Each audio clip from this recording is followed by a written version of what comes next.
welcome to this international webinar on American elections. And we all know that how American elections are important globally, not only for United States. And we have two distinguished friends and speakers from United States only, and they are teaching there, Sanjay and Jinee. We have a long friendship, and both of them has consented to join this international webinar, although there was some miscommunication regarding the time because they are waking up in the till midnight to be part of this webinar. So I am starting the proceeding of this international webinar. May I request Dr. Ratnam Vattal, our senior colleague and convener IQAC Zakir College, to give the opening remarks to start this webinar. Over to Ratnam, ma'am. Thank you, Dr. Ravi Ranjan. Good morning and a very warm welcome to everyone who has joined us for the international webinar on decoding the American election 2020. On behalf of the organizing committee, I welcome our esteemed guests, Professor Jinee and Professor Sangay Mishra from Drew University, United States, Dr. Pramila Kumar, Principal, Gargi College, Professor M.A. Beg, Principal, Zakir Hussain Delhi College, Dr. Manisha Roy, Teacher in Charge, Department of Political Science, Gargi College, Dr. Ravi Ranjan from Department of Political Science and IQAC member, Zakir Hussain Delhi College, and all other participants. This webinar has been jointly organized with Gargi College. This is the first of such initiatives, but we certainly hope that there will be many more to follow. The aim of such collaborative initiatives across various colleges of Delhi University is to provide a platform to students and teachers alike for their intellectual growth in diverse fields. We hope that this will also lead to collaborative research and publications on research teams across various disciplines. There is tremendous encouragement from the government to undertake such initiatives under the NAC guidelines. The speakers today will be delivering talks on a topical event of immense global relevance as we anticipate the future of international relations with this shift in governance in the United States. We have all been closely following the elections over the past few months and now are eager to get greater insight from our speakers today. Without further ado, I invite Dr. Ravi Ranjan to take forward the event. Thank you. Thank you, Dr. Vattal, and thanks for your remarks. Now, may I request Dr. Pramila Kumar, Principal, Gargi College, to give her welcome address. Ma'am, please. Bright sunny day, vibrant young minds,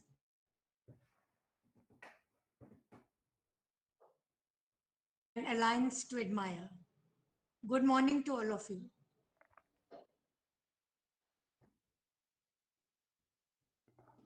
And Professor Sanjay from Drew University, USA, Dr. Beg,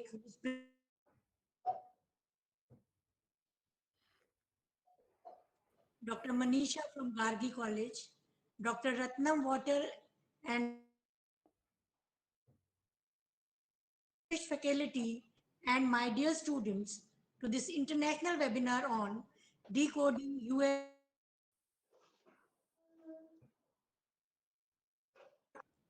is organized jointly by the Department of Political Science, Gargi College, Zakir Hussain Delhi College. This pandemic has brought revolution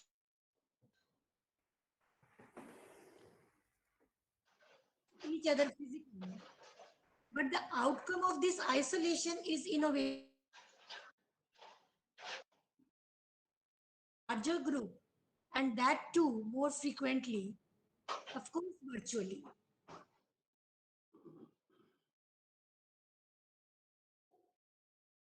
Think about a seminar of this much magnitude. It would have required that this online webinar did not require any effort or struggle.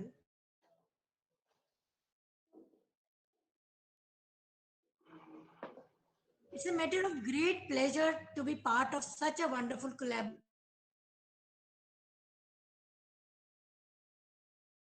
an innovative and better teaching learning environment in our institutions.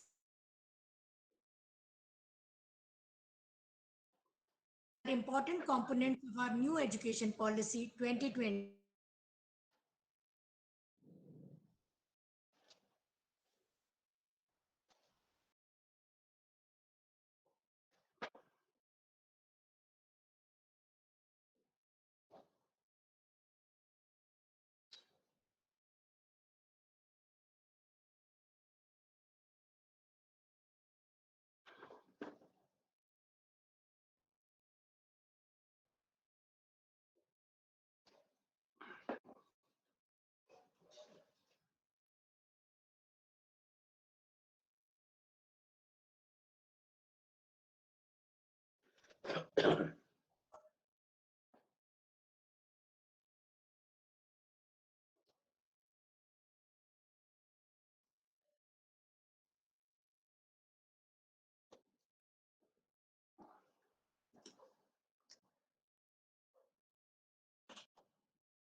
Hello.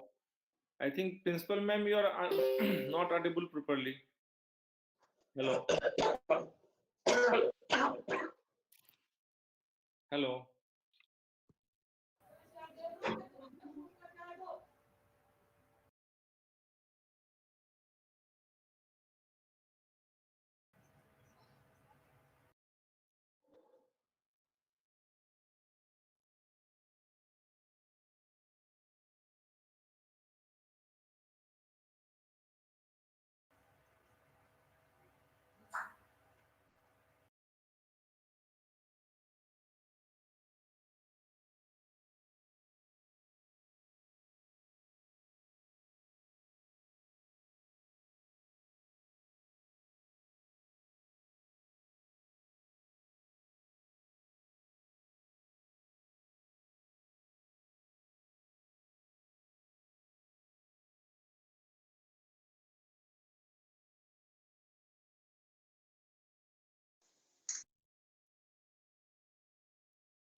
Hello. Hers? Hello.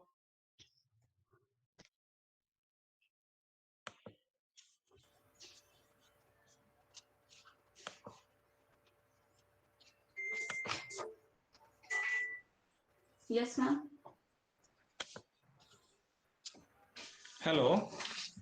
I think. Hello. I am audible now. Okay, ma'am. Hello. One second. I'll do something. Yes, sir, you are audible. Ma'am को allow नहीं करने दे रहा join करने के लिए 100 से ऊपर हो गया Okay. Okay. इसी 5 second Just a minute. Just a minute.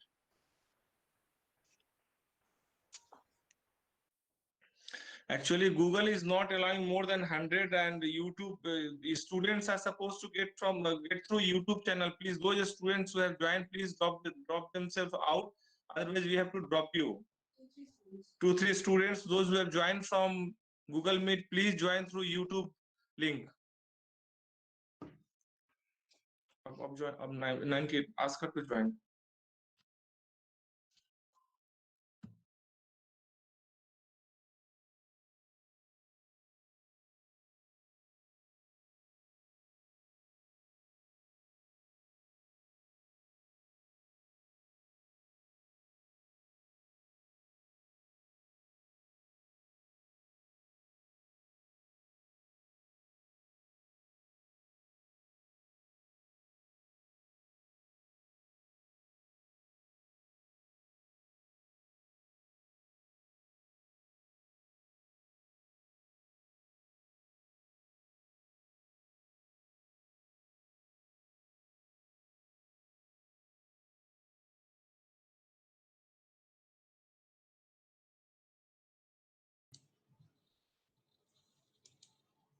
Okay. Principal has joined back. Yeah, I have joined. Yeah. Okay, okay, okay. Sorry, Sorry sorry for for the, the technical problem. Okay, ma'am. yeah, sorry for the technical issues. This is what we are facing these days. And that is what I said, that it has brought revolution. This is also one of these things, like we are disconnecting and then again connecting. Anyway, I'll just continue. Collaborative academic activities are important components of our new education policy 2020 and other policies of UGC. In higher education ecosystem of contemporary India, collective and interdisciplinary knowledge creation and dissemination is the new normal, considering the post-pandemic shifts in imparting information. I appreciate the collective efforts of the faculties of two institutions of Delhi University who have joined hands to encourage meaningful academic dialogue. This initiative must continue and gain momentum in the coming future. I wish grand success to this international webinar and believe that today's presentations by the eminent speakers will surely sharpen students' understanding of the US elections and its global impact on the post-pandemic global over. Once again, I welcome you all in this international webinar. Now over to Dr. Ravi Ranjan. Thank you. Thank you, ma'am, for your welcoming words to our speakers who have joined from abroad. Now, may I request Principal Professor M.A. Beg, Zakir Husain College, to deliver his address for our participants and students. Over to Professor Beg now. Thank you, Dr. Ravi Ranjan, for giving this opportunity to give the welcome address. Am I audible? Can you hear me? Yes, sir, you are audible. Okay. Professor Jinee, Professor Sanjay, Dr. Pramila Kumar, Principal Gargi College, Delhi University, organizers of this webinar, IQAC convener, ZHDC convener, and my senior colleague, Dr. Ratnam Battal, Dr. Manisha from Department of Political Science, Gargi College, and Dr. Ravi Ranjan, convener, Alumni Affairs Committee, Zakir Husain Delhi College, faculty members of Zakir Husain College and Gargi College, and my dear students, good morning to all of you. I welcome you all to this international webinar on Decoding US Election 2020.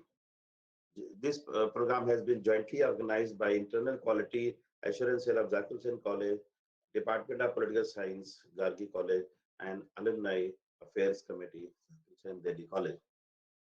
In consonance with the objective of New Education Policy 2020 and other policies of UGC NAC, such collaborative initiatives are appreciated and required to facilitate better learning environment in our campuses. Higher education is shared enterprise that needs to be perceived as a collaborative endeavor. I am happy that two known great institutions of Delhi University have joined hands together to encourage meaningful academic engagements, both at the level of students and the faculty members. I wish a grand success to this international webinar. I hope that today's presentation by Professor Jinee and Professor Sanjay will help students in a better way to understand the US election from an Indian perspective, and you all will be benefited by this discussion on the state of democracy in the United States and its global impact. Since we are discussing this program during the pandemic period, and we are going to discuss the decoding of the US election, one thing that we realize, and I'm realizing each day, that if we have a work, if I have the work, there is no COVID. If you have the work, there is a COVID. US election passed off so peacefully despite such a pandemic threat in US. So is the case in Bihar. The elections were held. We have seen the various clippings, and all the norms of the MHA was set aside. Anyway, in economics, because I belong to economics field, so the oldest book written by Professor Adam Smith, which is known as An Inquiry into the Nature and Causes of Wealth of Nation. Therein, it has been mentioned that man is selfish. Please do not mind that here man by the masculine. Man means human being. Man is selfish by nature. So now I'm realizing very well that man is not selfish. Man is too selfish, too much selfish rather. That if I have work, there is no pandemic. If you have a work with me, then I have a pandemic. This kind of attitude is going on, and we can learn many things. Since I am just talking about my own observation about the world around us, but certainly I'm eager to listen to the expert idea of both the professors stationed at abroad, that their opinion, being a political scientist, will be of immense use for both the colleges today. So once again, I welcome you all. Now over to Dr. Ravi Ranjan for further proceeding. Thank you, Dr. Beg, for your kind words for our speaker. Now, we have decided after US election result that we must engaging few scholars who are working on these areas, and particularly this election was, I think, a different kind of election in comparison to the previous US elections, and what are those highlights that we one need to know, particularly for our students. And since we are not visiting our campuses and not meeting students due to pandemic, they are difficult to discuss all these issues with our students. So we decided that we must have a discussion on US election. So in brief, I will just say there are 4-5 points that compelled us to discuss this election, and that's why we decided to design this program. The first was in the entire history of United States, this election was very closely fought, and this election, as many of the experts feel, it was the most divisive presidential election United States had till yet. And that's why yesterday President-elect Joe Biden had talked about the partisanship and coming out of those kind of election debate and be united. And he said that I am not from blue states or red states, rather I am from the United States. So a lot of social churning, political changes are going around during the election and after the election, when results and other things came into picture.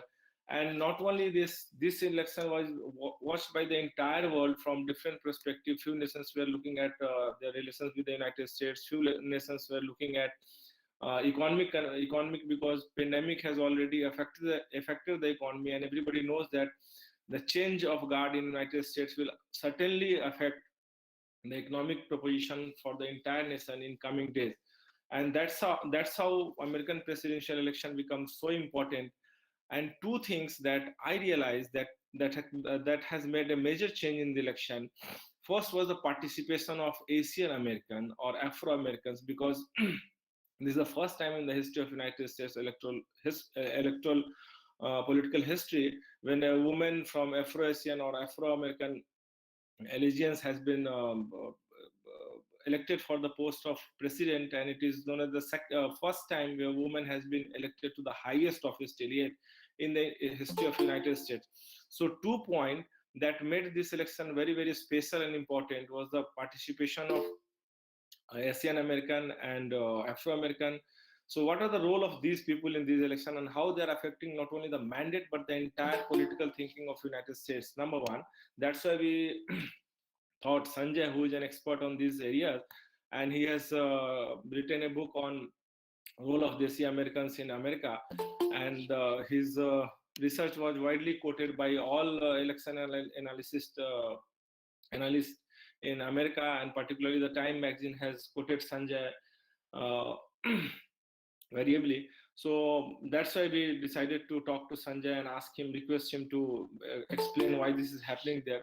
Second important thing, that first time a woman has been elected to the vice president office, first time in the United States, and that's why we thought the gender aspect is also changing the social churning in social configurations in America, and this political and social reconfiguration is having a lot of explanations as far as democratic history of America is concerned, and that's why we decided to ask our old friend and senior from Delhi University, Jinee, to speak on this aspect of United States election and how gender is playing in the social reconfiguration of United States democratic history. So without making any delay, may I request student volunteer Anushka to introduce Sanjay to the audience, and followed by Vaidehi to introduce Jinee. After the introduction, Sanjay has to present his paper first and followed by Jinee. We will have Q&A after after both the presentation. Okay, so now over to Anushka. Thank you, Ravi sir. A very good morning to everyone present here. Myself, Anushka Singh, and on behalf of my college and Delhi University, I extend a warm welcome to all of you. With immense pleasure, I heartily welcome the first guest speaker of our day, Professor Sangay Mishra, a prominent scholar and assistant professor of Political Science Department at Drew University, New Jersey. He specializes in immigrant political incorporation, transnationalism, and racial and ethnic politics. Professor Sangay is a renowned writer and was awarded the Best Book Award on Asian America in 2017 for his remarkable work, Thesis Divided, The Political Lives of South Asian Americans, focusing on Indian, Pakistani, and Bangladeshi Americans in his work. Professor Sangay deeply analyzes how internal characteristics such as class, religion, nation of birth, etc., led to multiple paths, defying a unified group experience. Dr. Mishra was recently quoted in Time magazine after the US presidential election. Apart from this, he regularly writes in newspapers and magazines and other media platforms like The Wire, The Hyphen magazine, etc. I welcome you, sir. This international webinar on decoding American elections 2020 is built with an intent of active and interactive learning. So once again, I take this privilege to welcome both of our esteemed guest speakers and mass participants in our virtual panel. Now I would like to request my co-host Vedehi to take over. Thank you so much, Anushka. Good morning to one and all. Thank you for joining us for today's webinar.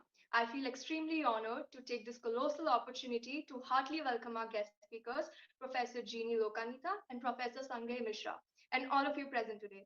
My name is Vedehi, and I'm from Gargi College. It is my great pleasure to introduce you to our second speaker for today, Professor Jinee Lokaneeta. Thank you so much, ma'am, for honoring us with your presence today. Dr. Jinee will be giving us a presentation on policing of race and gender in 2020. Is a professor in political science and international relations at Drew University, New Jersey.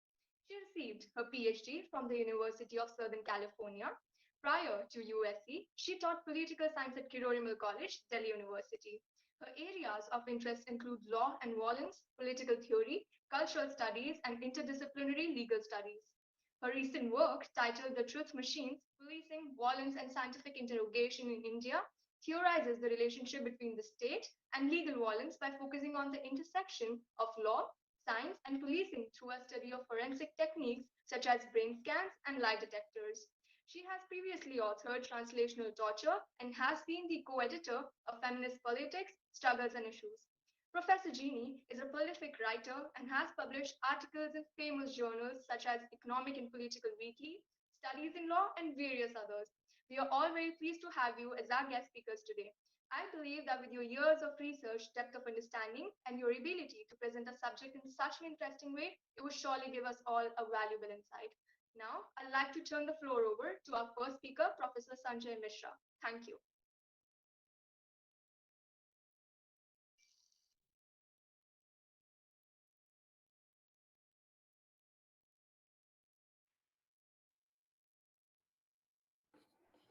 Thank you very much, Anushka, and thanks Professor Ravi Ranjan and Professor Manisha Roy for inviting us. Can you hear me clearly? Yes. Okay. Okay. So I'm going to make sure that I can share my presentation. So let me first do that, and then I can get started.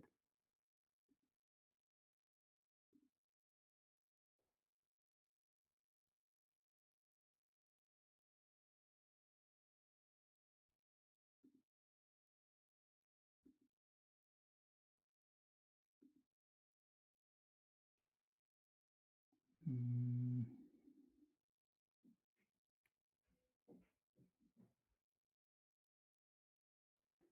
Maybe I'll need, let me figure this out.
Can you see the presentation now?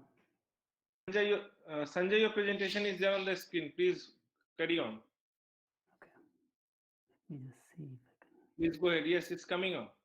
Please Okay. go ahead. Okay. Thank you. Thank you very much. I appreciate all the welcome, and I just want to say that it's a great pleasure to be talking to students from Gargi and Zakir Husain College.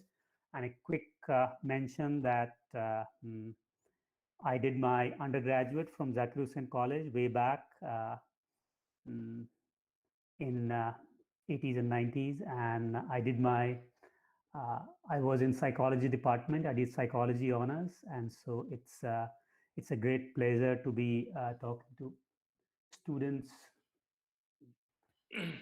Is it fine? Yes, that's why Alumni Association is also involved in organizing this program, Sanjay. I can't hear you. I think that one of the alumni is. Okay, please go ahead. Oh, sorry. Seems like my camera is off. I have to turn on my camera.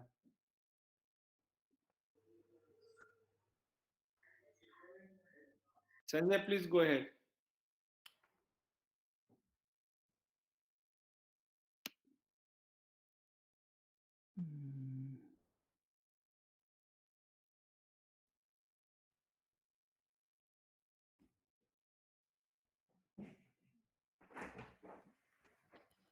I can't find the camera.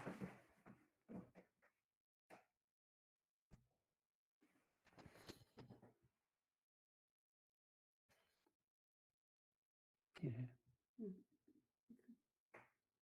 Sorry, my camera was off. I was trying to switch it on. So, can you see my slides still? No. I think now your slide is there. Yes, your slide is there. Okay. Please go ahead. Okay. So,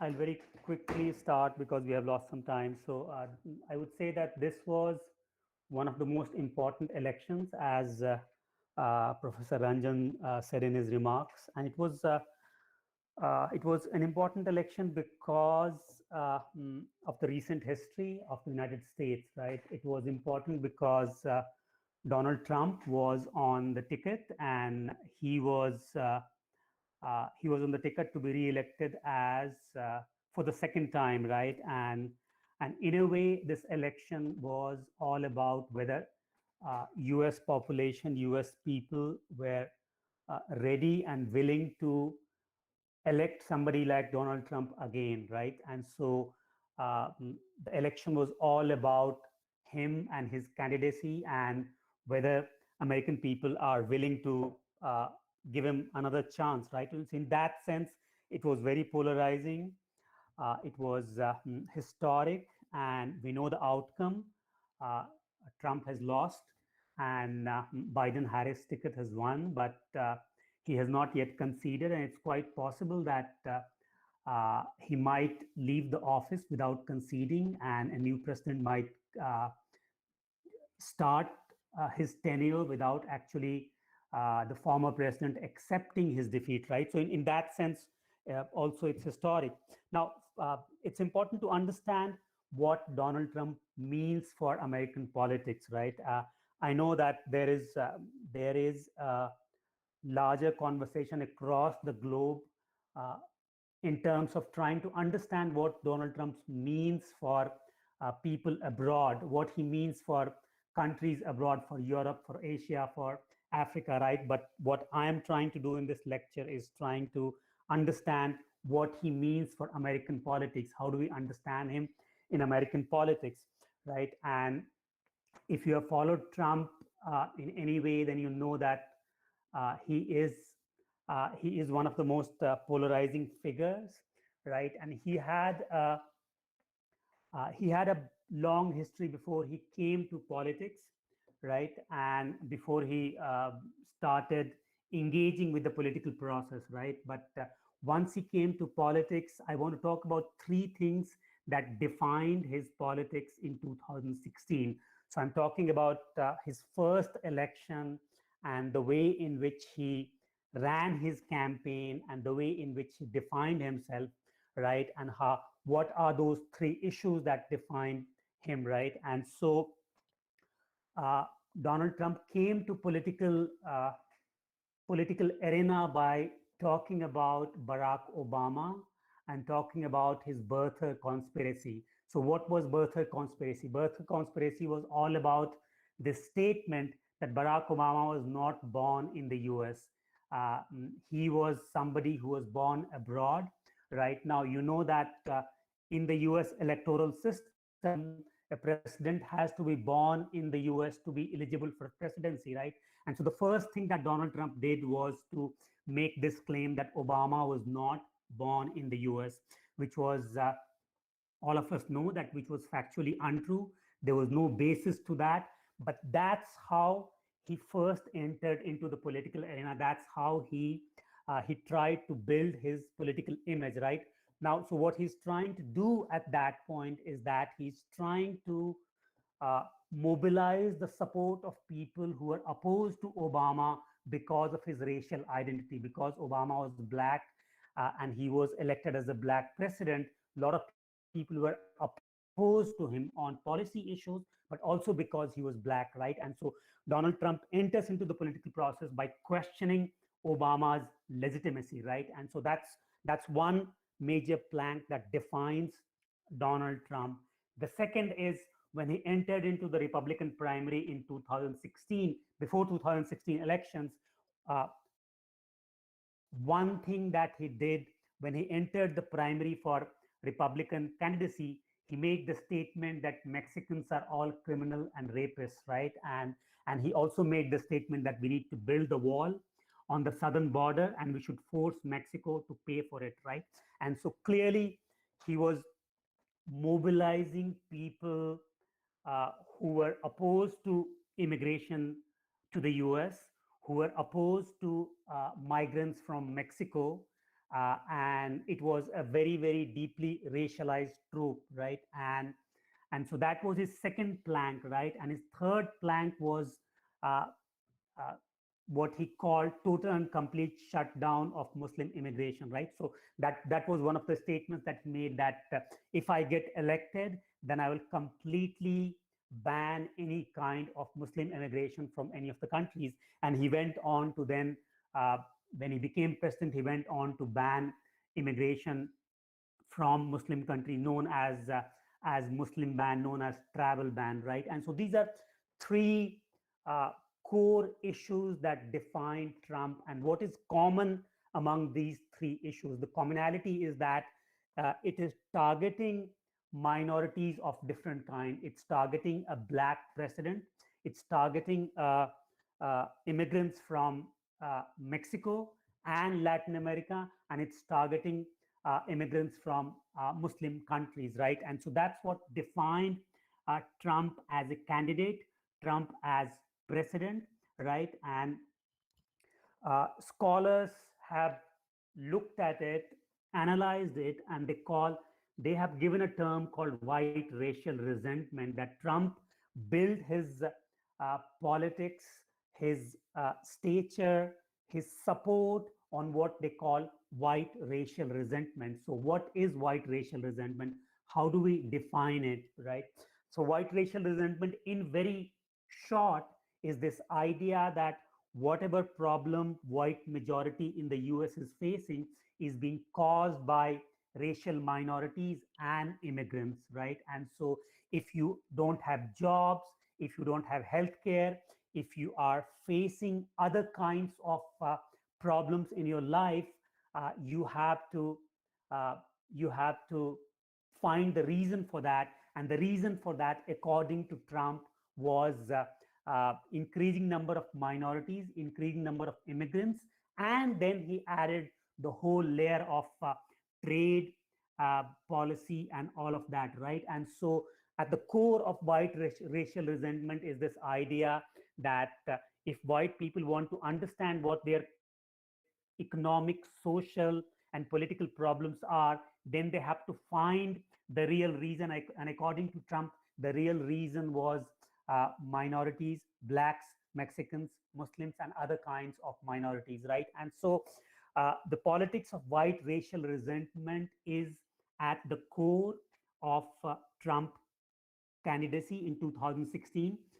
It is at the core of Trump presidency through 2016 up till 2020, right? And you can't understand his presidency without understanding this idea of white racial resentment, right? And we know that politics is always very complex, and there are all kinds of complexities of politics, but at the core of it, if we want to understand Donald Trump, then we have to realize, we have to acknowledge that at the core of his politics was the idea of white racial resentment, right? And so what I'm going to do now on is that, since my research is on uh, immigrants from South Asia, immigrants from India, Pakistan, Bangladesh, I'm going to focus on Indian immigrants, and I'll try to explain where do Indian immigrants fit in this larger politics of white racial resentment. How do we understand Indian immigrants in the context of the politics of white racial resentment?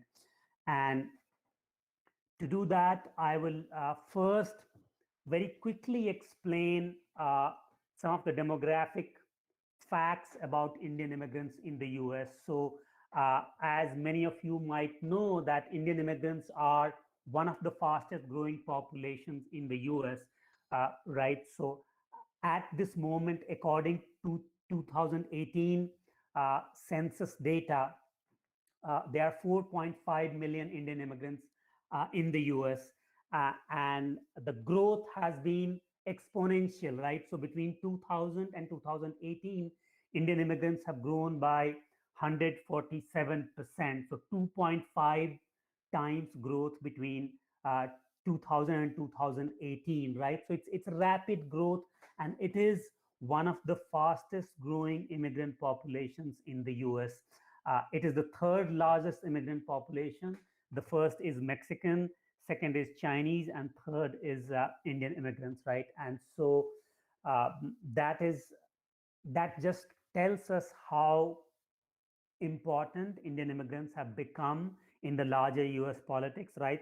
Even though the number, in comparison to African Americans, in comparison to Latinos or Hispanics, the number is small, but it's a fast growing population. The other important and interesting fact about Indian immigrants is that they are highly educated, and they have, if you compare different racial groups, then Indian immigrants have, or Indian Americans have, highest median household income in the US, right? And so what does that mean? Does that mean that Indian immigrants or Indians are exceptional, or should we understand it differently? I would say that it is not about Indian exceptionalism. It's not that we are exceptional. It's more about what kind of immigration has taken place from India to US. Now we know that US has sort of made it possible for highly talented, highly educated people from India to move to the US. And that explains why Indian immigrants are so well off and so highly educated, right? So that gives you a sense of who Indian immigrants are and how they are situated in the US politics. Now, it's also important uh, to, to underline that with 4.5 million, not more than 50% are uh, voting population, because a large segment of Indian immigrant population is non-citizen, people who are on H-1B visa, people who are on green card, not yet citizens, right? And so the number might appear very big, but in terms of actual vote base of Indian immigrants, it's smaller because only 50% of population is either born in the US or naturalized citizens. So that is an important fact to keep in mind. Moving on, so now we know a little bit about who Indian immigrants are. Where do they fit into American politics? How do we understand their participation in American politics? So what I have here on the slide is this survey that has been conducted in 2016 and 2020. In that survey, the question that surveyor asks is the following, that which political party do you identify with, right? Not which political party did you vote for, which political party do you identify with? And you can see that in 2020 survey, 54% of Indian Americans identified as Democrat, 16%, only 16% identified as Republican, and 24% identified as independent.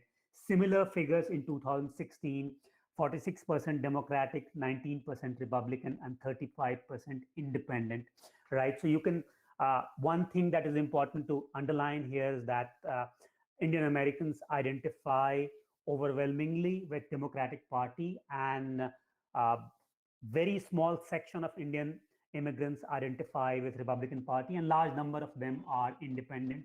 They do not identify with either of the parties, right? And so now looking at the election data and how they voted, right? And so now you must have guessed that looking at their identification with Democratic Party, it's very clear that Indian Americans are likely to vote more for Democrats than Republicans, right? And so let's look at some of the data, right? So at the top, the number is from 2016 post-election survey. So 2016, Clinton versus Trump, where Trump won the election. Survey was done after the election, and Indian Americans were asked who did they vote for. 77% of them said they voted for Clinton, the candidate who lost, Democratic, and 16%, only 16% voted for Trump. Now let's look at 2020 pre-election survey. So this is pre-election survey conducted month and a half before the election, right? And so in these two surveys, you have slightly different numbers, right? So 63% said that they are going to vote for Biden. 24% said they're going to vote for Trump. This is from Asian American Voter Survey, one of the surveys. The second survey has a different number, Indian American Attitude Survey. It says that 72% indicated that they are going to vote for Biden. 22% said that they're going to vote for Trump, right? And so you can clearly see that in 2020, seems like there might be a little bit more support for Trump than what it was in 2016, at least according to the survey done by Asian American Voter Survey, right? And so, but still, if you look at the larger picture, then it's very clear that Indian Americans are overwhelmingly voting for Biden, for Democratic Party in both the surveys. The gap between Biden and Trump is huge, right? So the thing to note is that there might be a shift towards Trump a little bit, but still overwhelming Democratic, right? Moving on, let's look at their policy preferences, right? And so what are the policy preferences of Indian Americans? How do they feel about larger policy questions in American politics, right? And so some of the important questions which people who do survey ask are you, how do you feel about a big government, right? When they ask big government, that means a government which has a major role in welfare, in taking care of people, etc., right? And so the question of big government is considered to be a more liberal or progressive kind of indication, right?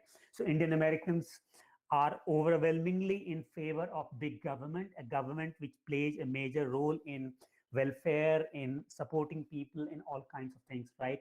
On question of healthcare, uh, Indian Americans feel that everyone has a right to healthcare and government should play a major role in healthcare, right? So that is also on the progressive side, on the liberal side, not on the conservative side. On the question of policing, which became very important, which Jinee is going to talk about in this election, on the question of policing, Indian Americans are uh, sort of indicating that they are willing to support policies where some kind of funding is taken away from hardcore policing and shifted to more sort of welfare, etc. So there is a way in which they are challenging some of the ways in which police is handling its relationship with African Americans, right? On the question of environment, Indian Americans take a very, very liberal position that government should make sure that climate change um, is uh, mm, is taken care of, and we introduce policies which actually um, uh, sort of pull back some of the ways in which we are harming the environment. On question of immigration and racial discrimination, similarly, they take a very liberal kind of position. So if you look at Indian American policy preferences, survey data suggests that if you look at liberal and conservative divide, then Indian Americans are more on the liberal side of policy divide, right? And so that helps us get a picture of how Indian Americans are situated. Now, you might be surprised, uh, mm, uh, given what you read in Indian media or even American media. American media, there is not a lot of coverage, but this might be surprising. But this is what we are getting from survey data, right? And so that's important to keep in mind when we are trying to understand this election particularly. Okay, the next uh, slide is talking about what are the important issues that Indian Americans are concerned about. How do they vote? What is it that they decide their vote on, right? And so in American politics, there is a term which people use, which is called kitchen table issues of American politics. Now you understand what they mean by kitchen table, right? So things that you worry about when you are sitting around your dining table, right? And so you're concerned about education, you're concerned about economy, you're concerned about healthcare, you're concerned about COVID-19. So these are important issues that Indian Americans are thinking about, and these are issues that regular Americans are also thinking about, right? And so, but alongside that, Indian Americans are also thinking about environment. They're also thinking about racial discrimination. They're also thinking about immigration, right? And so when they're thinking about who to vote for, they are evaluating candidates on the basis of what is their position on economy, what is their position on education, what is their position on healthcare, etc., environment, discrimination, and they align very well uh, with uh, mm, with Democratic Party on this question, right? So that is also an important thing to understand, right? And so now the question that you must be thinking that do they really care about what happens in India? Do they decide their vote on the basis of India, right? And that's what I'm going to talk about in the next two slides. All right, so what happens in relation to India. So let's talk about the most important issue that has been framed as important to India. So you know that all of you must have read about Howdy Modi rally that Narendra Modi did when he visited Houston, Texas last year.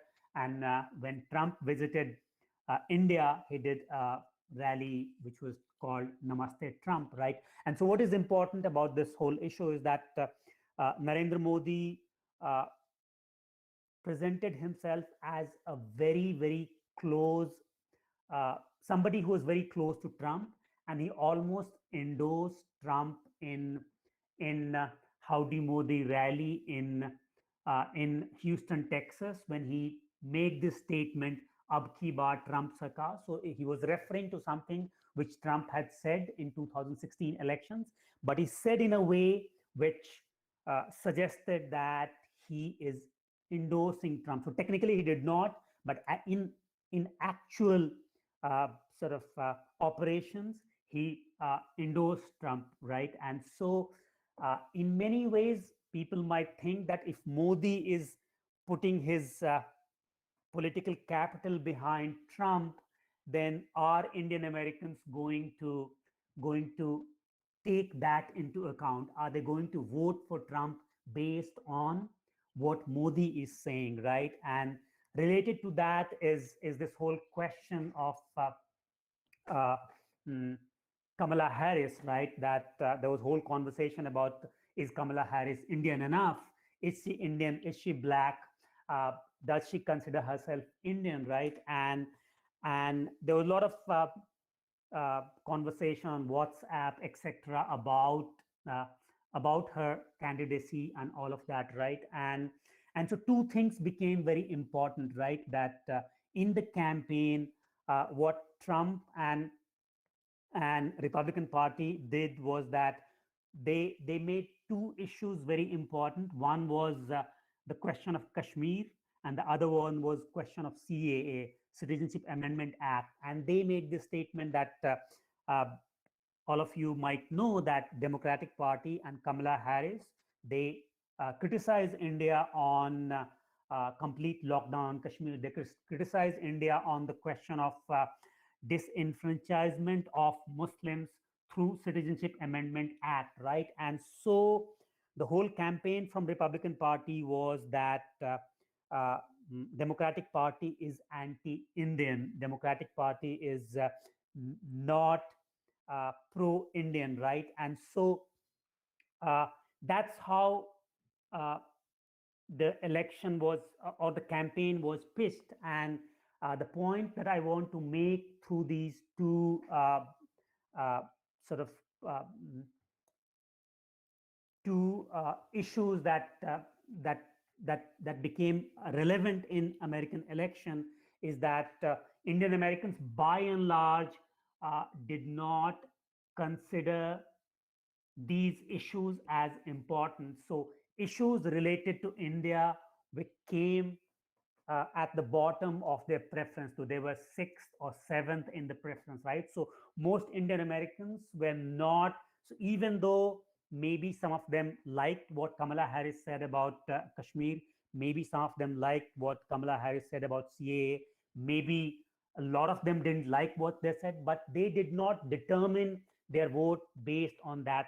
They determined their vote based on what I earlier called kitchen table issue and all of that, right? And environment, racism, etc. So it's important to keep in mind how we understand Indian American electorate, right? And so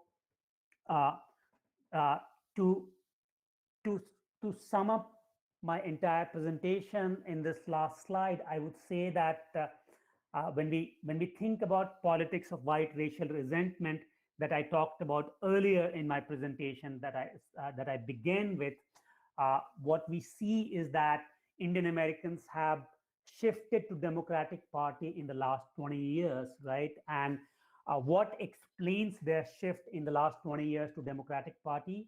I would say that their shift to Democratic Party is explained by a question that was asked in 2020 survey. In that survey, The survey asked Indian Americans voter, why do they not support Republican Party? And their answer was the following. These were top 4 reasons that they gave why Indian Americans do not support Republican Party. Uh, Republican Party is too influenced by Christian evangelicals. Indian Americans are majority Hindu, Muslims, and Sikhs. Republican Party is too intolerant of minorities. That was second most important issue. Third, Republican Party is opposed to gun control. Fourth, Republican Party is not supportive of legal immigration, right? And so you can see that on all these issues, but first two are most important, right? That Republican Party is challenging their place in American society as minorities, as people who practice a minority faith, right? And Republican Party is intolerant of minorities, right? And so I would say that when we look at this election, I would say that Indian Americans are trying to find a place in American society and politics, right? And their political preferences are evolving, right? And somebody who studies minority politics in the US, I am most interested in looking at the ways in which Indian Americans, whether they are going to contribute to a more inclusive society in the US or not, right? Are they going to shift towards a Republican at some point, or are they going to continue this whole push towards challenging Republican Party to be more inclusive, to be more minority friendly, which it is not.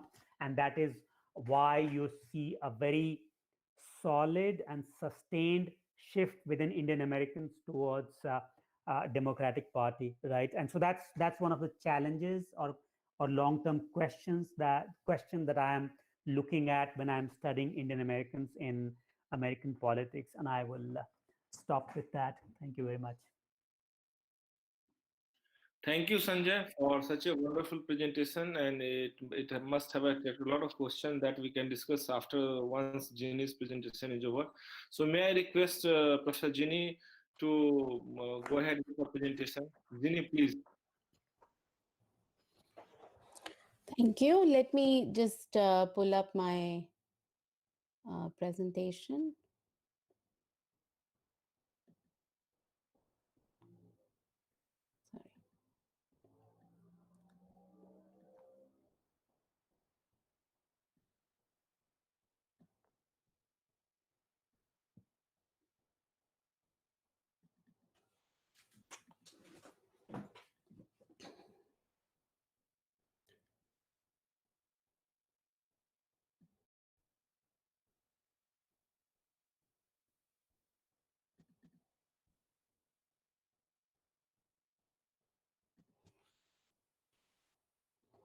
Sorry. All right.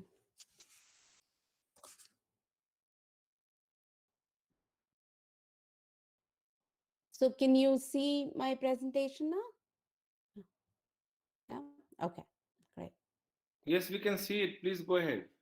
Okay, great. So thank you, Dr. Ravi Ranjan and Dr. Manisha Roy for this invitation, and also to Dr. Beg and Dr. Pramila Kumar for your introductory remarks. So as was mentioned earlier, I'll be speaking more on the question of policing and race and gender, first starting in the context of the US elections, thinking about what is the context for the the importance of race and gender in the context of policing, and then bring it back to the to some debates on policing in India, which is really some of the research that I've been doing for a very long time. So US just elected first woman vice president elect, Kamala Harris, who self-identifies as both Black and Indian American, as Sanjay had mentioned. And it's been a historic win, but I do want to sort of point to the fact that throughout her campaign, first as a presidential candidate in the Democratic primary, and then as a vice presidential candidate, basically she had to navigate in full view a constant pressure of being assertive, right? While avoiding being described as aggressive. So, for instance, if you recall the vice presidential debate, if some of you watched it, where she was debating Mike Pence, who kept interrupting her, right? And finally, she said, "Mr. Vice President, I'm speaking." And that got converted into a GIF, which I'm going to just briefly show here. All right. So basically, what does this GIF I'm speaking refer to, or does it have meaning beyond what you see happening in the vice presidential debate, is what I want to talk about.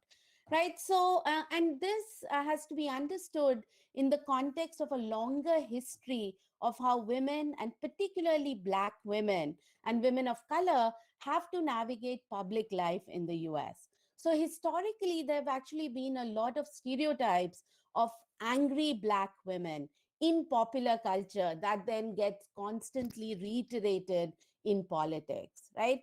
So political scientist and African American studies scholar Nadia Brown notes that these are distinctly misogynoir tactics, right? What misogynoir refers to is a combination of racism and sexism that Black women face.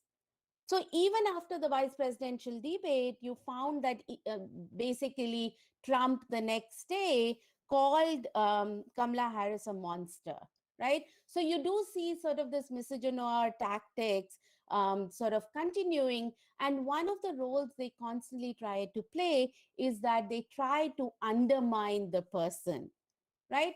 And the undermining is both because of race and gender, but also because you may be from an immigrant parent, right? So particularly from certain parts of the world. So if you think about Kamala Harris, her parents are from India and Jamaica, right? And Obama, similarly, his father was from Kenya. And often, just as Sanjay was mentioning, in addition to sort of this idea of a birther conspiracy, there's always an indication that, there's something phony about them, right? And the phoniness is meant to describe somebody as not belonging, not being a citizen. Regardless of whether you have citizenship in the US or not, you're always treated as somebody who may not belong.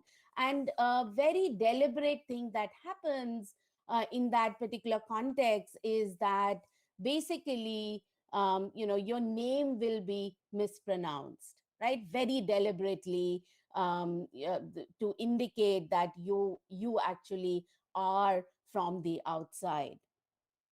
Yet, I would say that this election is also predominantly significant because the power of Black and brown women, which sort of refers to Latinos or Asians, and including Indians and other South Asians, the power of Black and brown women in this election has emerged in multiple ways, right? So there's many of you may know about these important faces of the Democratic Party.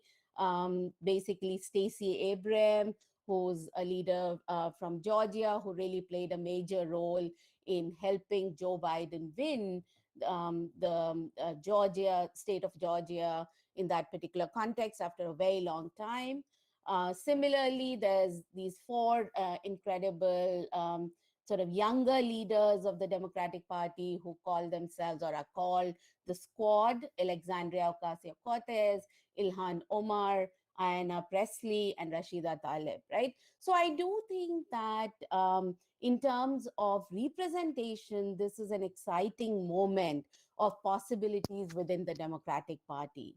So the GIF that I started off with, right, I am speaking, which Kamala Harris uses, is a reminder actually of an emphatic assertion of equality by women of color in face of the constant attacks that they face, right? So, and we can talk more about some of the tensions within the Democratic Party if that's of interest. But I do want to sort of situate the historic election of Kamala Harris in sort of this range of Democratic women who become extremely prominent and are going to be important leaders in the time ahead.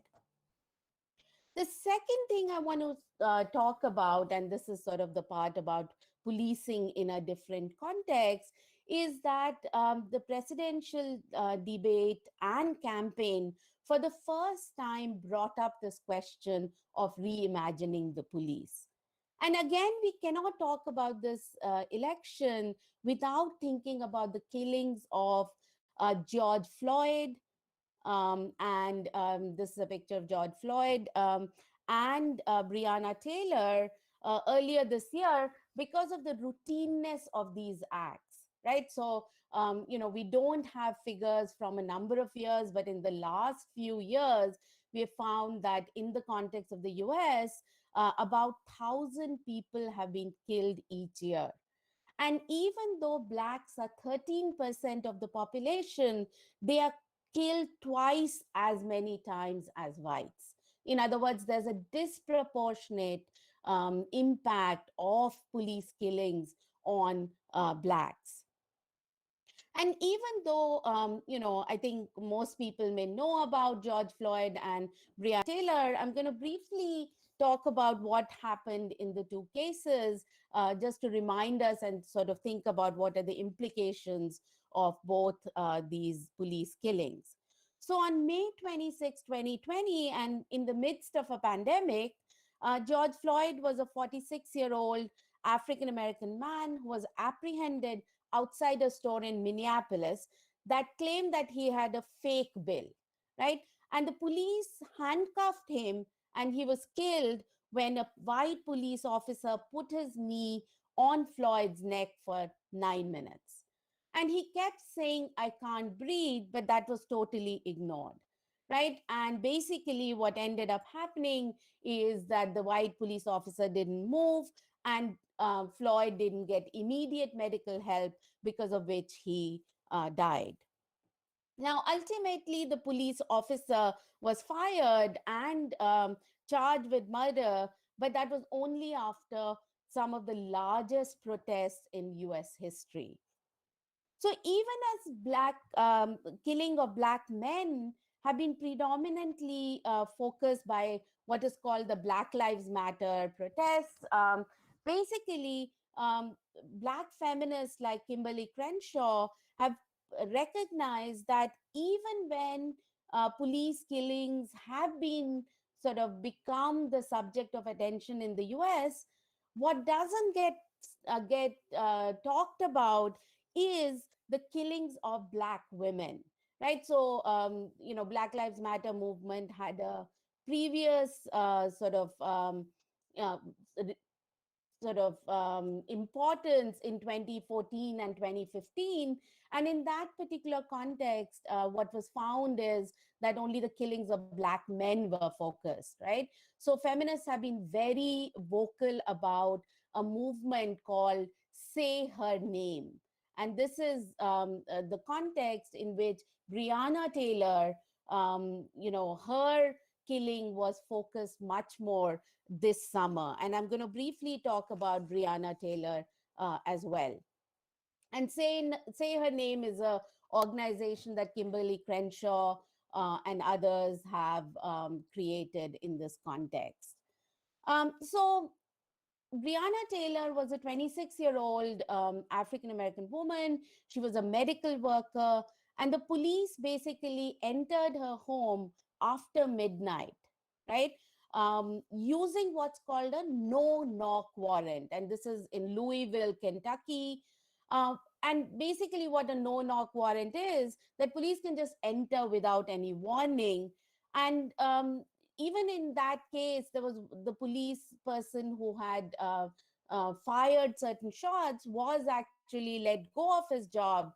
But what he was charged with was just that he created endangerment for the neighbors, because he shot indiscriminately like 20 rounds of fire and so on, right? So nobody has been charged or held responsible for Breonna Taylor's death, despite the largest protests in history.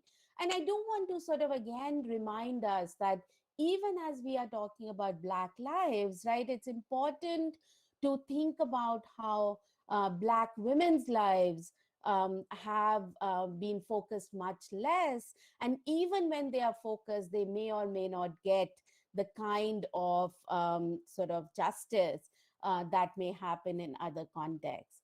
And let me take a minute to sort of recognize that, some of these protests, this is a protest in New York City. And if you look at the protests, you can see that, one, this is in the midst of a pandemic, and unlike other kinds of, rallies that you saw in the context of the Trump campaign, right? You can see that most people are masked, right? And it's an extremely diverse crowd.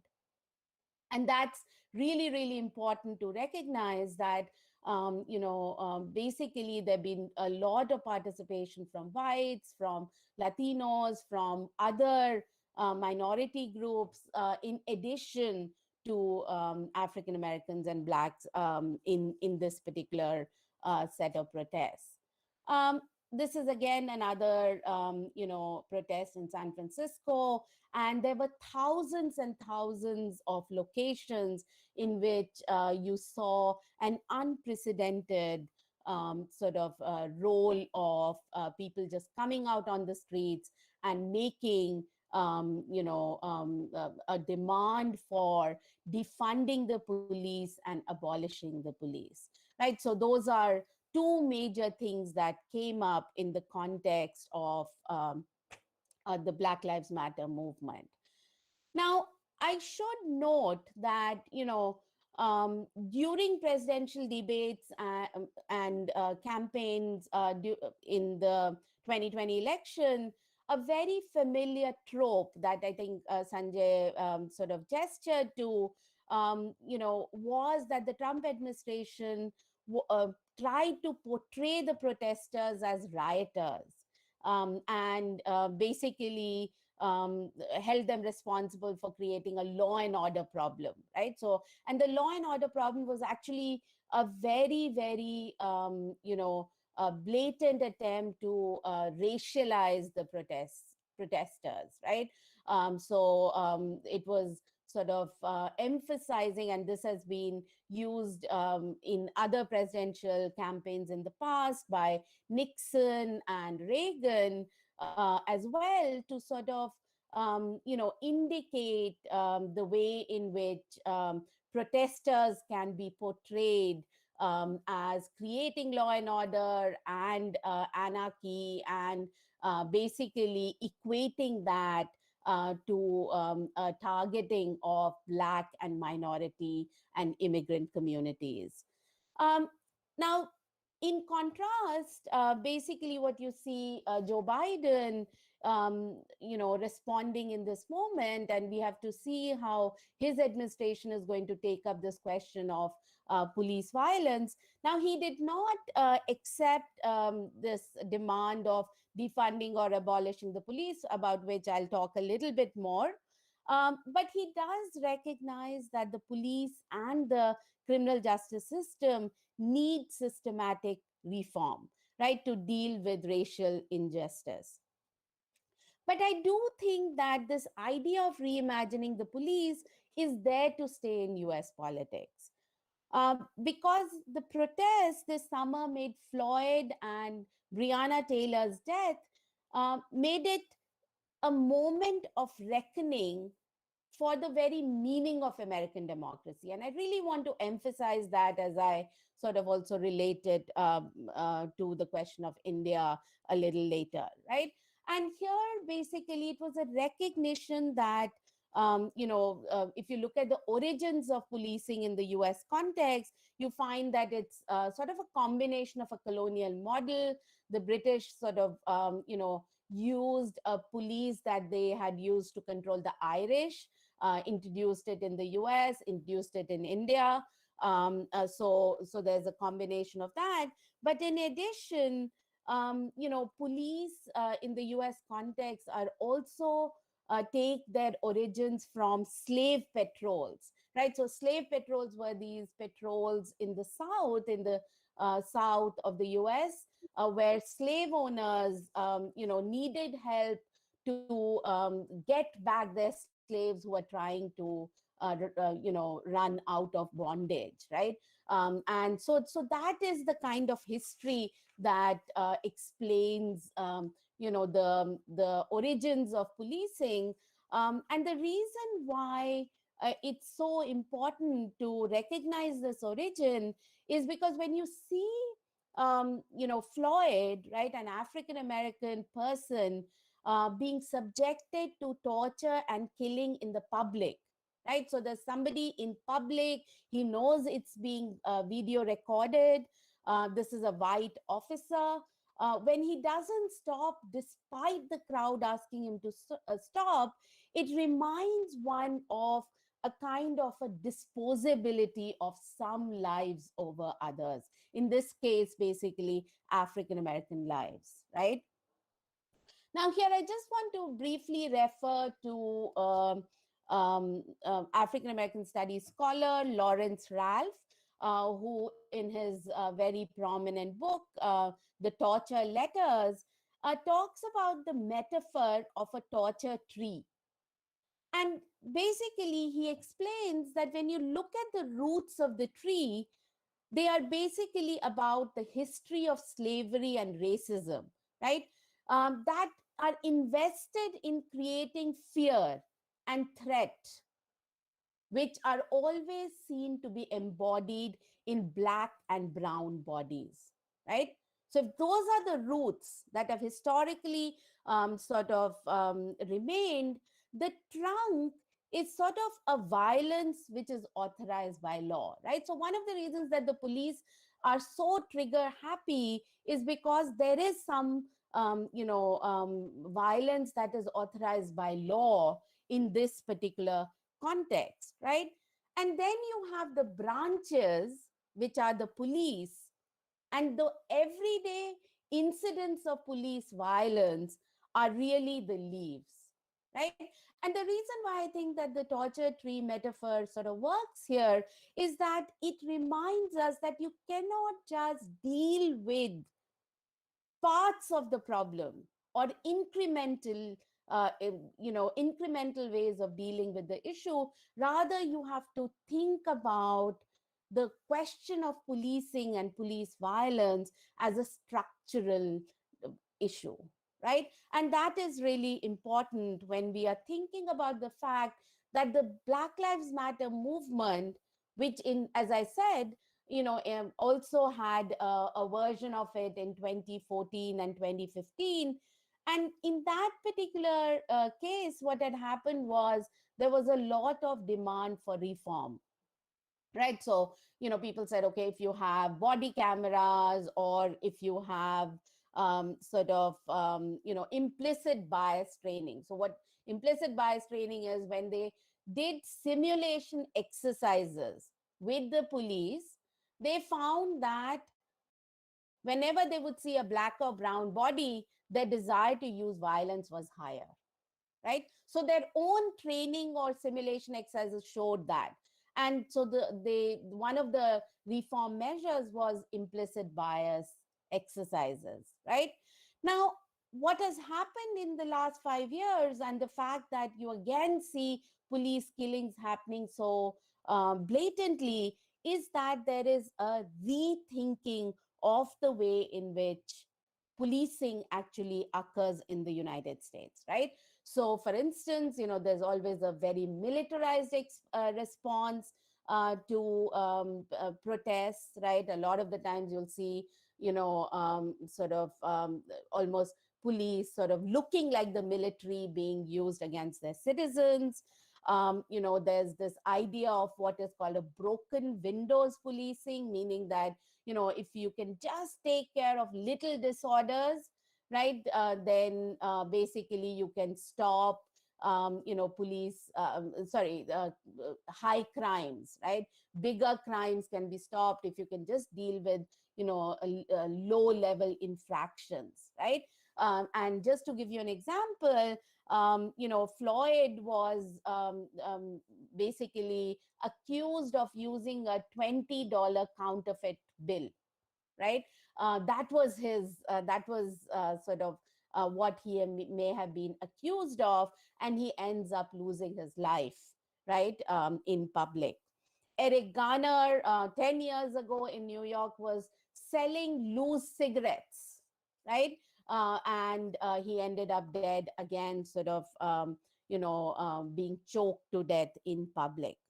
Um, so, uh, so basically, the reason why I sort of bring this up is just to remind everyone that, when sort of the idea of defunding or abolishing the police comes up, it is basically asking for a rethinking of the way in which policing is done, in which disproportionately impacts Black and brown bodies and immigrants in the context of the US, right? It is also a reminder that US has not paid attention to a lot of structurally produced challenges such as homelessness, mental health, drugs, that again disproportionately impacts minorities and the poor, and are instead seen as policing challenges, right? Police are often called, and then people get criminalized, arrested, or killed, right? So, and US has one of the highest incarceration rates. So if that's sort of, what the elections have also brought up as a moment of reckoning for US democracy, the last part that I want to talk about is sort of the global resonance of this debates on policing in the US, right? And focus on the Indian context. There are resonances in other parts of the world as well, but I will be focusing about the Indian context. Now, as you may all know, right, police and state violence is, of course, endemic, right, in the Indian context. Yet, basically, such violence has actually become much more visible this summer. So we actually don't have statistics, let's say, on the number of torture cases, just to take one example of police violence. But if I just talk about custodial deaths, we find that between, let's say, 2001 to 2010, about 1,504 people died in police custody, over 150 per year, and 12,727 died in judicial custody. So that's about 14 per year. More recently, you basically find that the National Campaign Against Torture, in its annual report, pointed out that in 2019, 5 persons died every day in custody, right? Now, despite this widespread reports of torture, which are documented by official and unofficial reports, you actually find that the causes for deaths in India, right, custodial deaths in India, are predominantly explained by focusing on illness and suicide, right? Those are thought of as the predominant causes for custodial deaths, and actually police violence or torture, doesn't even appear in this kind of data.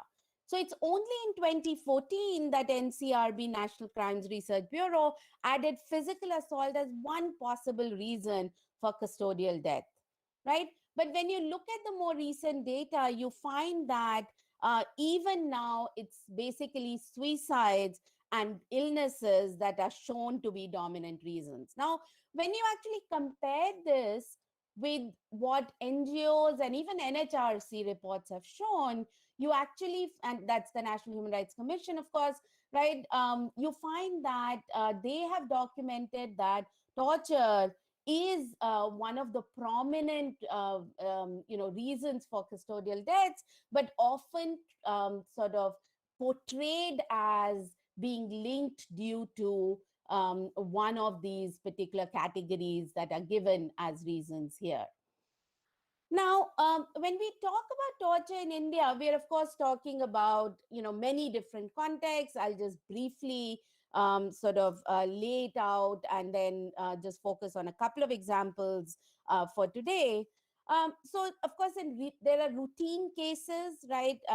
Even in a theft or dispute cases, you find that basically torture can lead to custodial death.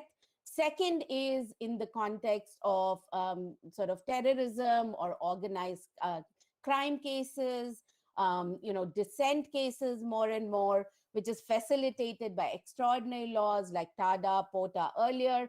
And now, of course, you have the Unlawful Activities Prevention Act. And third is in the context of conflict areas, right? Kashmir, Northeast, earlier Punjab. Torture, detention, and disappearances are common because of many extraordinary laws. And in all these contexts, you find that victims of torture and custodial deaths are predominantly from poorer and marginalized sections, right? Including tribals, caste oppressed, women, transgender, and minorities, especially Muslims. Now, more recently, however, we've seen the police violence emerge in two other contexts that need to be highlighted more. In everyday policing and in policing of protests, let's say, when you're thinking about the anti-CAA or the NRC protests in Jamia or Aligarh Muslim University and other places. And that is still continuing in terms of prominent activists having been picked up during COVID, right? But let me for now, just as I talked about the US context, mention two concrete examples of policing in the everyday context, especially under COVID. One is in the Jairaj and Benix case, which everyone would be familiar with, but very briefly, you saw a father-son duo. Jairaj and Benix were brutally tortured to death by the Tamil Nadu police. This basically, the police claimed that the shopkeepers had failed to close their shop by 8 p.m. in violation of the COVID-related curfew, although more recently other kinds of versions are emerging. Now, basically, the shopkeepers then ended up being arrested and they were stripped and brutally sexually tortured with lathis or batons at the police station. The father and son both died subsequently in the hospital due to the injuries. Now, immediately the Madras High Court intervened, and this is one of the few cases where you actually see the police being arrested. But I think it's very important for us to recognize that this was not just a question of, few bad apples or few errant cops, which is the way in which often these cases are thought about, right? Whether he who introduced me mentioned my book that has recently come out. In my book, The Truth Machines, I talk about the experience of, for instance, terror cases, right? Where basically in that context, it was the Muslim suspects, the magistrates and doctors who had the obligation to ensure the safety of those under their custody actually failed to inquire into the police torture that took place, right? So even in the case of Jairaj and Benix, what was incredible to watch was that, the victims were actually taken by the police, who are the first rung here. According to law, they have to be taken to the hospital, right? Basically, when they were taken to the hospital, the doctor just allegedly stabilized them enough to be taken in front of the magistrate. And this is despite the fact that they were continually basically bleeding inside, right? The magistrate, who was supposed to ensure that these men were not tortured, just observe them from the balcony and send them on remand to a jail further away from the police station.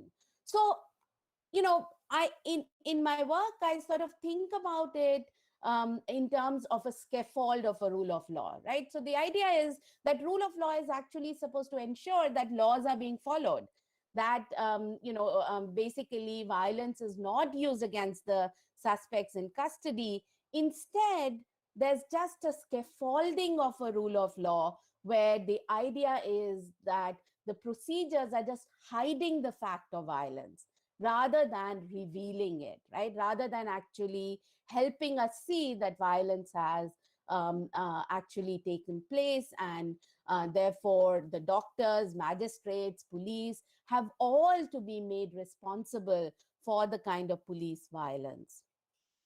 Now, I do want to acknowledge that basically there has been some amount of outrage, in the context of Jairaj and Benix.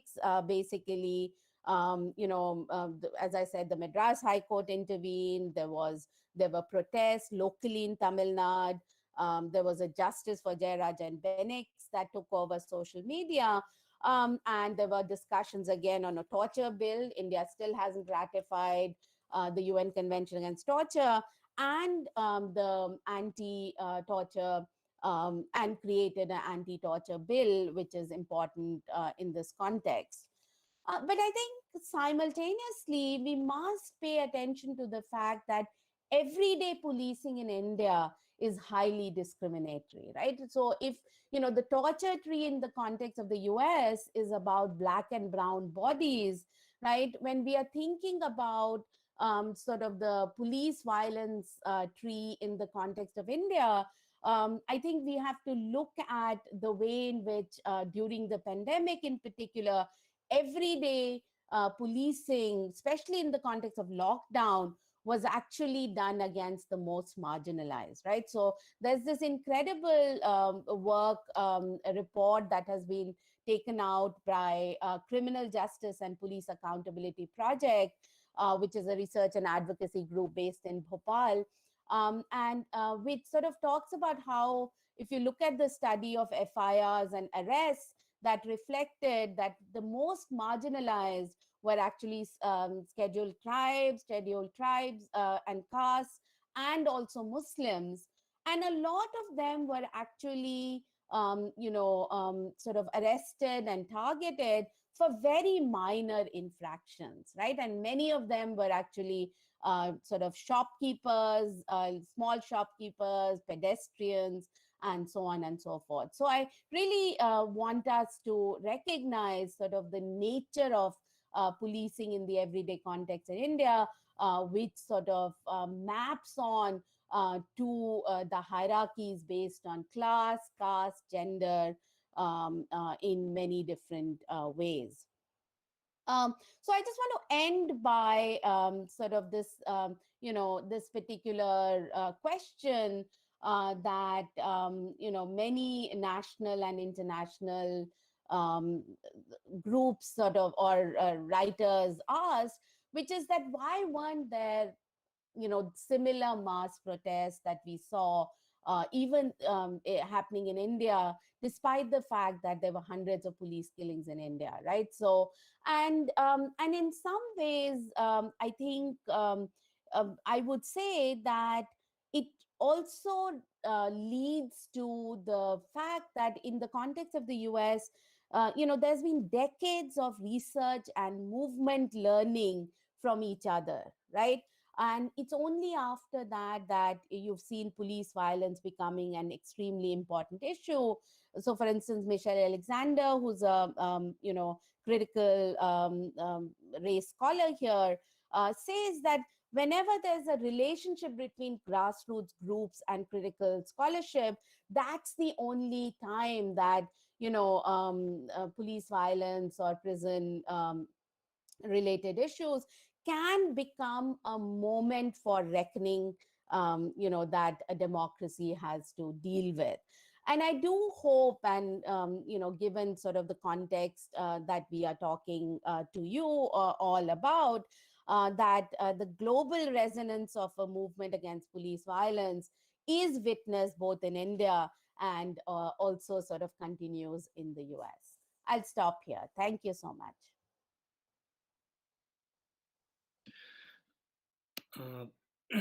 Thank you, Jinee, for such a wonderful presentation. And regarding how women representation become a powerful tool in ensuring Kamala Harris' victory in the United States, and how torture and policing has also played a role when it comes to the idea of equality and representation. Now the floor is open for question, answer, and discussion. Few questions are already there in chat box.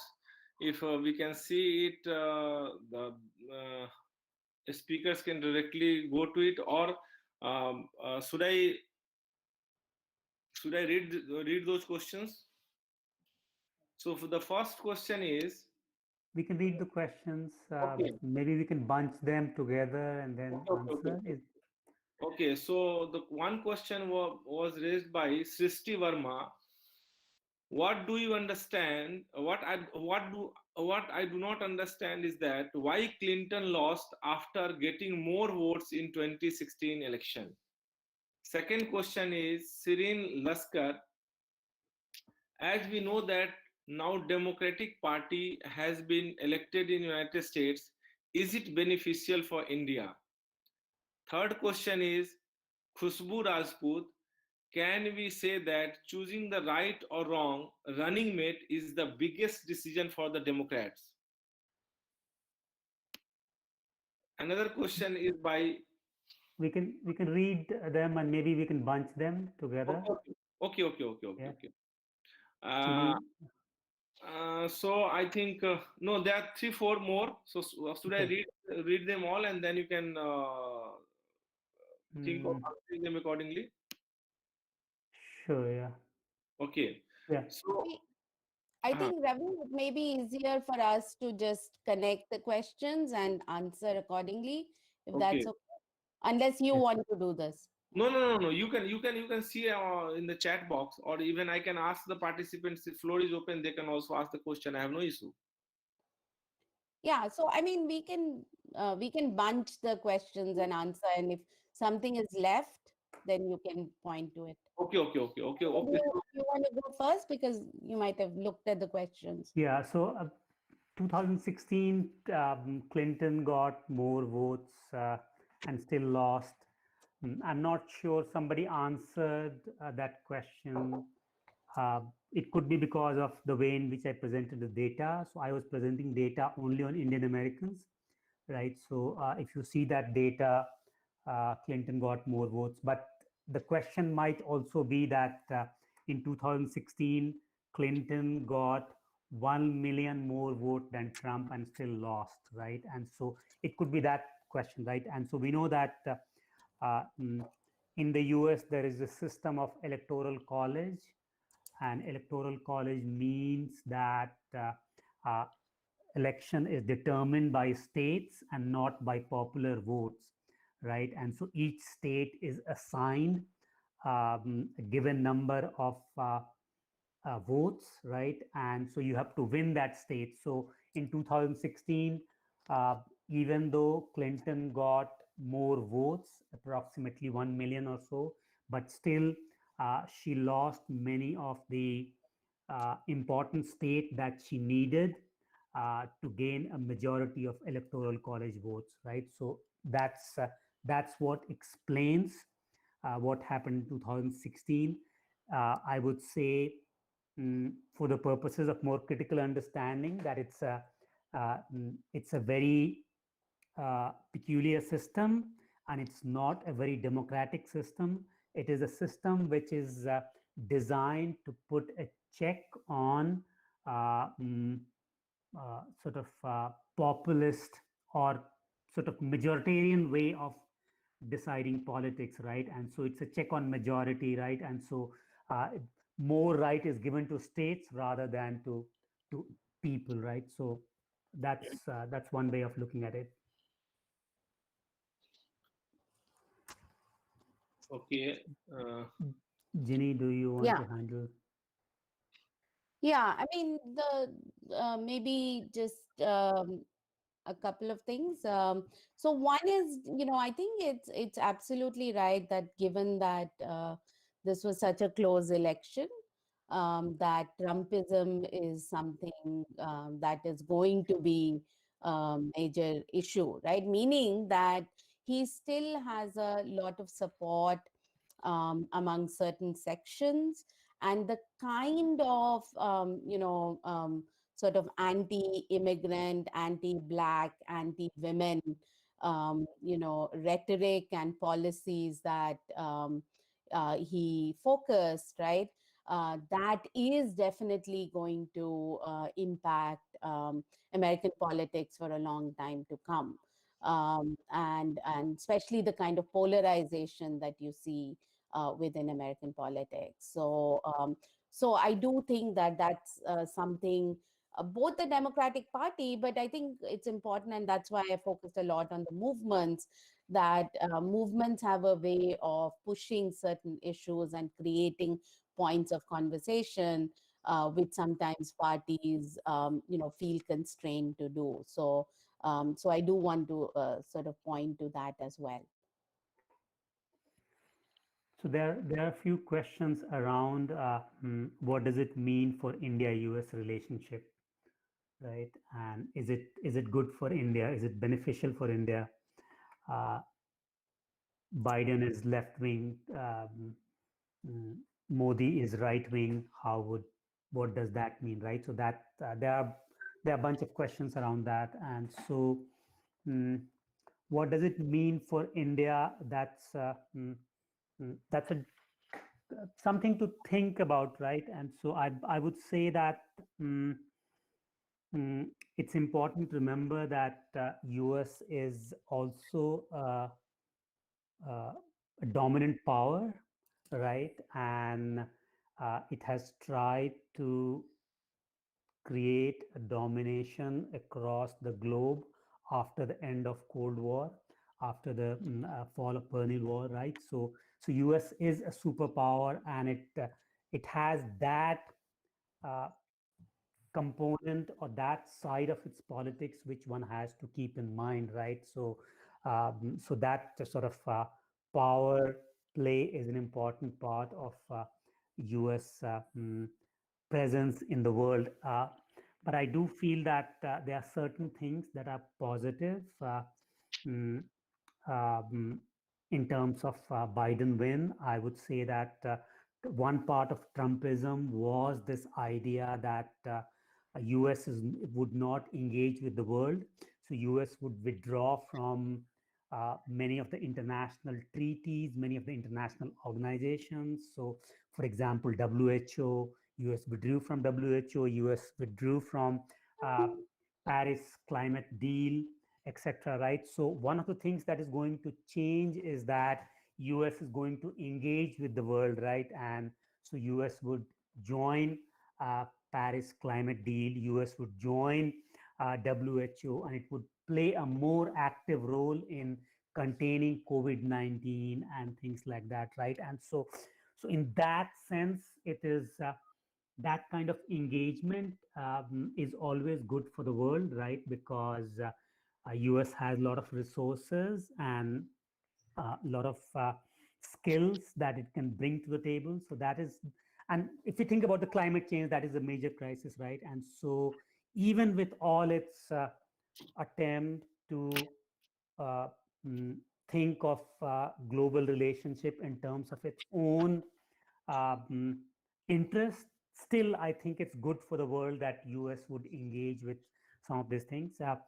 Uh, with in relation to India, I think some of the disputes that India has with US on question of trade, on other kinds of intellectual property right, all of those would continue, and they are not going to disappear. I think mm, uh, maybe on the question of human rights, one might see a little bit different US. So Trump was much more willing to give a free hand to by mm, uh, BJP and and Modi, but maybe Biden administration would be much more engaged on those questions. So they might be critical on the question of Kashmir, on the question of CAA.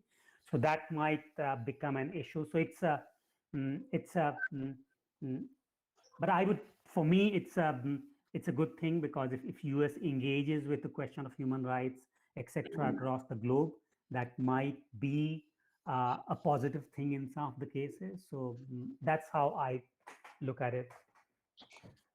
So a couple of questions were related to sort of, why, the education, right? Why doesn't education lead to decline in racism, right? So that was one of the questions. And the second one was sort of thinking about, the fact that whites and joined the protests against the police violence against the blacks, right? And how does one think about it in the Indian context? And I think those two are really important questions that one must sort of think about. So I think to some extent it's very important to recognize that education, right, um, is has to be thought of uh, not just in terms of formal education, right? One has to think about whether it also provides critical ways of understanding, as I said, when you can't talk about history of policing in the US without thinking about slavery or colonial model, just as you can't talk about India, right, and Indian policing without thinking about the sections which are sort of very much targeted by the police, right, due to the systems of caste or gender or sort of how minorities get treated, right? So I think those critical conversations as a part of the educating process, right, where you sort of understand the histories of why, what is it that led to racism continuing in society, or casteism continuing in society, or patriarchy, right, continuing in society, is something that has to be a big part of the conversation. A very good example, when you think about, let's say dowry is illegal in the context of India, right? But dowry is a big part still of those who are extremely educated, right? So I think it's very important for us to recognize, what is it that we are thinking is gained by a critical perspective in that in the context of education, right? The other thing, and this is, I think, a really important question, right? That whites in the US um, have um, taken a major stand now, right? So today, so when you think about Louisville, Kentucky, which is the state where Breonna Taylor was killed, somebody was mentioning that basically around 80 to 90% of people in that protest were whites, right? And that is a particular context, but what is very important is that it's because it is when you recognize, right, that that equality or rights cannot actually, in a democracy, cannot actually by definition exclude, right, others, right? That there's an attempt to then stand up for those rights, right? And I think to some extent I would say that when the CA, the NRC sort of seemed to target very clearly Muslims, we did see actually both Muslim women playing a major role. I don't need to tell you, you all are in Delhi, right? But also there were non-Muslims who took a stand. I remember sort of from Jamia, from other places, sort of turning up in these particular contexts. And it is because there was a recognition that, look, here's the preamble of India, which sort of talks about equality, right? Rights for all, citizenship for all, right? And in a way, was being, redefined in a discriminatory way, right? So I think we do see a sign of, many possibilities of going beyond your own community. But I think those conversations need to be enabled much more, as a part of our conversations on rights, right? And constitution, and how to enable sort of an inclusive country. So that's how I sort of think about this question of how to go beyond the community, and we see that in the Indian context, but also in the US. There's one more question. Sanjay, did you want to come in? Or? Are you thinking about any particular question? So I think Jinee was saying something, one more question that you need to answer. Yeah, just very briefly that, women, women leaders, right? That there is, I think, a recognition that many different parts of the world have had women leaders, and they've had including India, right? But I think in the context of the US, you find that, misogyny, right? So basically, the non-acceptance of women leaders has been a major issue, right? And that sort of, we saw that in the context of Hillary Clinton as well. And that's why I think Kamala Harris, her sort of election, or her win as a vice presidential candidate, right, elect, is an important context for why Black women have been celebrating, right? Because it's also about, being a woman, being a Black, being Indian American, daughter of immigrants. Sanjay, I have a small query with you that you just mentioned in your presentation about Indians are number 3 in terms of influence, in terms of their number staying in US, and they're immensely influencing American elections. But what about people from China and other countries? How are they equally influencing American politics like Indians or not? This is one simple question. Second, that the analysis of impact, I think Indian American Impact Fund group, they are saying that the number of political representatives are going up in Senate and state Senate and state houses. So how you are looking these developments? Because their data is saying that they have endorsed more than 23 candidates in general election, including Biden and Harris, and there are more than 70 person from Indian origin, or Indians, American or Indian. They were looking for. I need your help. They were looking for tickets to these things, and he categorically mentioned that between 2016 to till now, the number has increased in many fold of representatives in different houses of the democratic governance.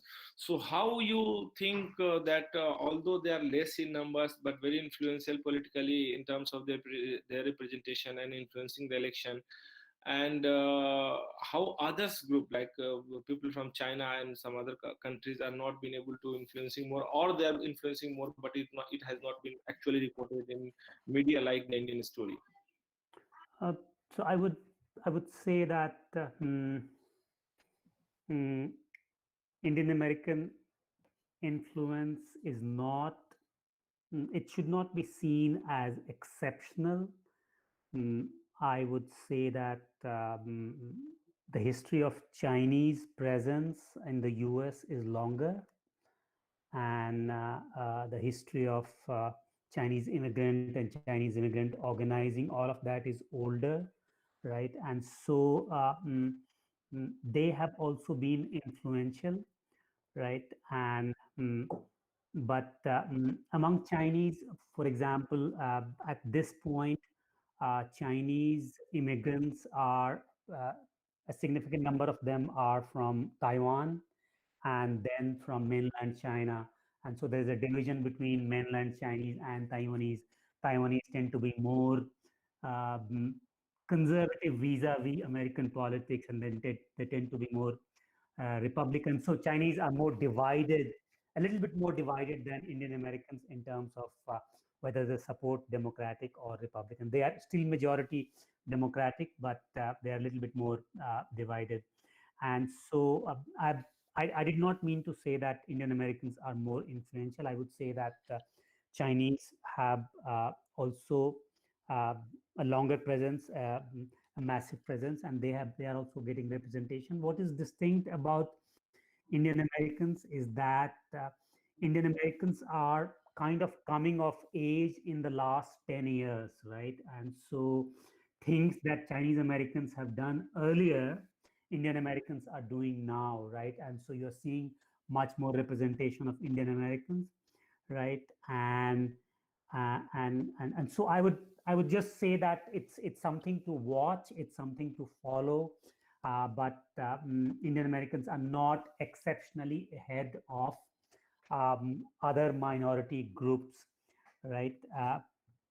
In terms of mm, money, etc., I think Indian Americans are contributing, so they are playing a major role. And now with Kamala Harris, perhaps that has brought Indian Americans to limelight in a way which was not there earlier. So it's a very interesting time for South Asians or Indian Americans because of in the last 10 years, many things are coming together, and it's entirely possible that Indian Americans might overtake Chinese Americans in terms of population because uh, the rate of growth of Indian immigrants is much higher than Chinese, and so that's entirely possible. So, and that might change things a little bit, but it's an evolving situation where multiple groups are gaining access to power, representation, etc.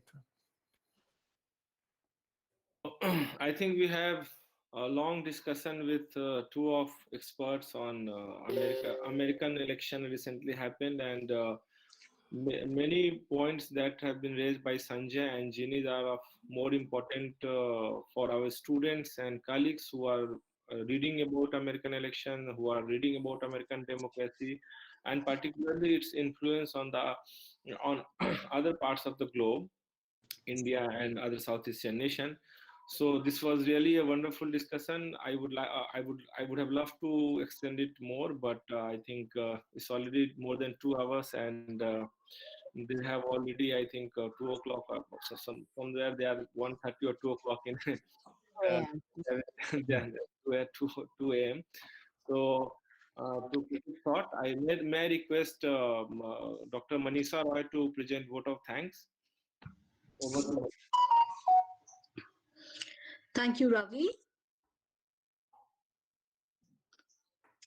It's indeed a great honor and a privilege to propose a vote of thanks to all those who contributed towards making this webinar such a resounding success. First of all, I would like to thank our distinguished guest speakers, Professor Jinee Lokaneeta and Professor Sangay Mishra, for consenting to be a part of this webinar and taking out time from their rather busy schedules to share with us their insights on the US presidential elections. Thank you both for your very interesting and thought-provoking presentations that have provided a window to comprehend the US elections that were held in the middle of a pandemic and global economic recession. It is indeed a historic election, and we're still watching it unfold. I would like to express my profound gratitude to Dr. Pramila Kumar, Principal Gargi College, and Dr. M.A. Baig, Principal Zakir Husain College, for their unstinting support, guidance, and motivation to organize this event and provide all the logistics for this collaborative initiative. I would also like to thank the organizing committee of both colleges, my colleagues at Department of Political Science, Dr. Wattal, convener IQAC, and Dr. Ranjan, convener Alumni Committee, Zakir Husain College, for conducting and coordinating this event seamlessly. I would like to thank the student union volunteers of Gargi College for their hard work and enthusiasm. Thank you so much, Vaidehi and Anushka. Finally, I would like to thank the faculty and students for turning up in large numbers to make this webinar a huge success. Once again, I thank you all for your cooperation and presence. And Professor Mohanty, I see you up there. Thank you for joining this webinar. Thank you, sir. Thank you. Thank you, everyone. And the entire webinar is available on YouTube. So those who want to ask their fellow students or colleagues who missed this opportunity to listen to them, they can access the web YouTube, and they can get the recording there. And thank you, Sanjay. Thank you, Jinee, once again for joining. And sorry for the inconvenience that is caused due to the miscalculation of the time. Thank you very much. Thanks so much. This was wonderful. We really kept you awake. Yeah. Thank you. Thank Good you. night. Take Bye care. bye. All right. Bye-bye. Bye. Bye. Take care.